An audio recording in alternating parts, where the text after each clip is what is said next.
Hi, I'm Kona Cat, and today I'm going to show you how to set up and play Kodama. This game plays 2 to 5 players, runs about 30 minutes for ages 14 and up. We are going to be building trees flat on our table, spreading them out, trying to make them the most enticing for the Kodama spirits, and whoever makes the most points out of their beautiful tree will win. So let me get into this and I'll show you how to play. This is everything that comes in the box. We have 6 trump cards. We have a scoring track board that is printed both sides the same, so it doesn't matter which side you play off of. We have a first player token here.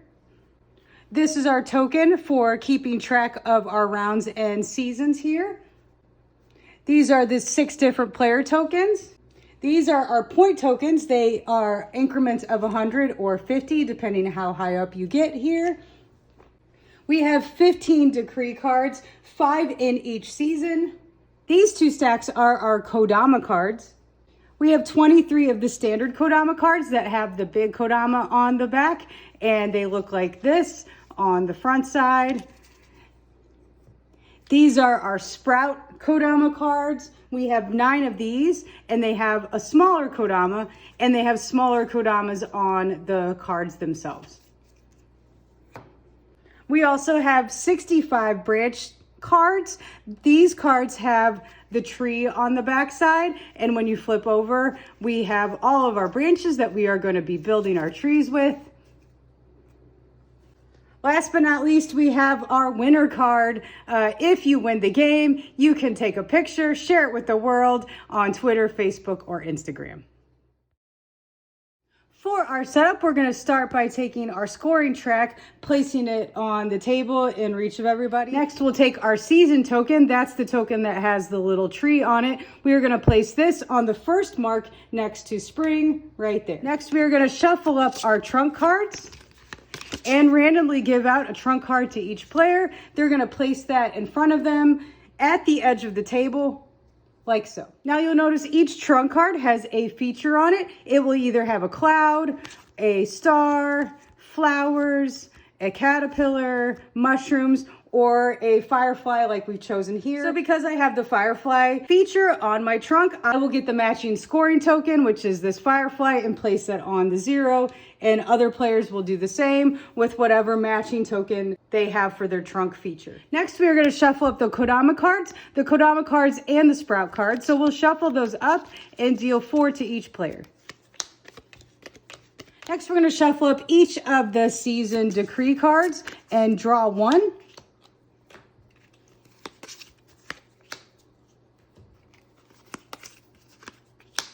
Now, I usually stack these in the order that we're going to be playing them. So we have fall, summer, and spring, and I set those above the scoring track like so. Now, any unused Kodama cards, decree cards, trunk cards, and player tokens will be returned to the box and will not be used during gameplay. Next, we're going to shuffle up all of our branch cards and deal 4 of them out on the table like so. And keep the branch deck nearby. We also want to keep our high number scoring tokens nearby, so we're going to keep these by our scoring track there. And last but not least, the player who is wearing the most green will start the game and receives the first player token. Now, the overall theme for this game is that we are caretakers for the Kodama spirits here, and we must keep the forest healthy and lush for our little friends. Over the 3 seasons that we play, we're going to be cultivating our trees with the right mix of flowers, insects, and branch arrangements to make our Kodamas as happy as possible. We will be taking turns taking branches, placing them on our tree, and scoring points along the way. There are 2 ways to score points, and that's by placing our branch cards on our tree with features that will match, and we will gain points that way. And we will also gain points by using our Kodama cards at the end of each season. The victory point icon for this game is a little leaf like you see here. So our Kodama game is played over 3 seasons, spring, summer, and fall. In each season, we have 3 phases. We have the decree phase, a growing phase, and a Kodama phase. For the decree phase, the first player will reveal the decree for the season we are playing. So if we are starting off, we're going to reveal the spring decree. This card will introduce a special rule for players to follow during this season only. So we're going to flip this over. And it says, during the growing phase, we're going to score clouds as though they were stars instead of clouds. We'll keep that face up so we remember this rule while we play during the spring season in the 4 rounds in spring. Our next phase is the growing phase. Starting with the first player, players will take turns in clockwise orders and play a branch card. They will choose one of the branch cards from out here and place it on their trunk. So first, let's choose our branch card we want to play and talk about placement for it. There are a few rules to follow when placing a branch card. Each branch card has a branch that extends off the edge of the card. That's the part that must touch the bark of a tree on another card, regardless of the width. So we could take this card here and place it like so. And whether or not this width matches up, as long as it's touching another branch, then that is a good placement. You can use any of the branches on the tree or other cards. So I could place it here. I could place it off of this little one here, this one here, here, here. Our other rule is our newly placed card can only touch one other card. So if we were to place this branch card, we could not place it here because it would be touching another card and the trunk. But we could place our card here, and then it's only touching one other card.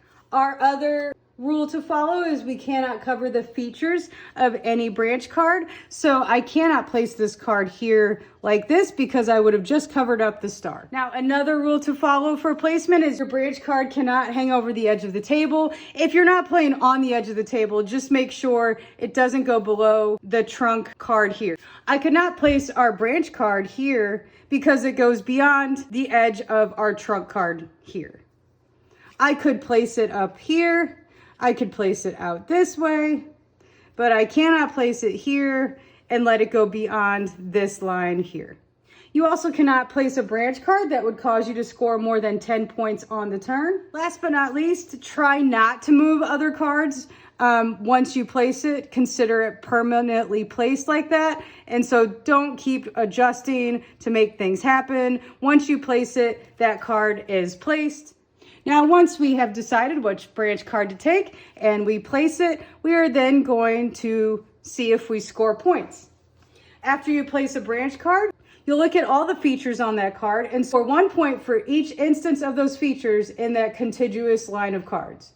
You do not score points for other instances of that feature if they are not part of the line of cards containing the feature. You'll also only score points on the features of the branch card you played. So for this one here, I have 2 fireflies and there's a firefly here. I would gain 3 points for this turn. Even though I have a caterpillar and a star, there are no caterpillars or star on our trunk cards, so we cannot score for those. So with our fireflies here, we would get 3 points.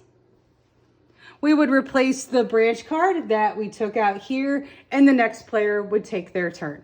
Now, if I were to play this branch card and connect it to this branch here like so, I would be able to score our fireflies again because I placed this card. I would get 1, 2, 3, 4 points for our fireflies. And because the stars are now contiguous from the card I played, I would get 1, 2, 3 points for the stars. Now, if I were to try to place this card here, it would push me over our 10-point limit when you place a card. So if I were to place this card here, I would end up with a score of 1, 2, 3, 4, 5, 6, 7 for the fireflies, 8, 9, 10, 11, 12 for the stars. So I could not place this card since I exceed the 10-point limit when placing a card, and I would have to place this somewhere else. Now, I could place it off of this branch here and still be able to score my fireflies and my stars and not go over the 10-point limit. Players will each take their turns in this way, and when we get back to the first player, we will move our season token up 1 spot on our track, and we will continue to do that for each round until we get to our Kodama scoring here. Now for the Kodama phase, each player will take one of their Kodama cards from their hand and choose that to score for this turn. For this turn, I'm going to use this Kodama card. He scores me 5 points for each branch card with a firefly or flower on it that touches my trunk. So I have 1, 2, 3 of those cards touching my trunk, and I would gain 15 points for this card. And this card would be discarded from the game, and I'll be left with 3 more Kodama cards. After everyone has scored their Kodama cards in the Kodama phase, we will then pass the first player token to the player with the least amount of points on the scoring track. We'll move our season token to the first spot of the next season track here for summer. We will remove the special rules that we had for spring and start the next decree phase. At the end of our third Kodama phase in fall, the game is over. Players will be left with 1 Kodama card in their hands and it will not be used. The player with the most points wins. If there is a tie, the player with the most occurrences of their trunks feature within their tree wins. And if there is still a tie, all tied players win. And that's everything I can show you on how to set up and play Kodama. I will see you next time for the next game. Bye!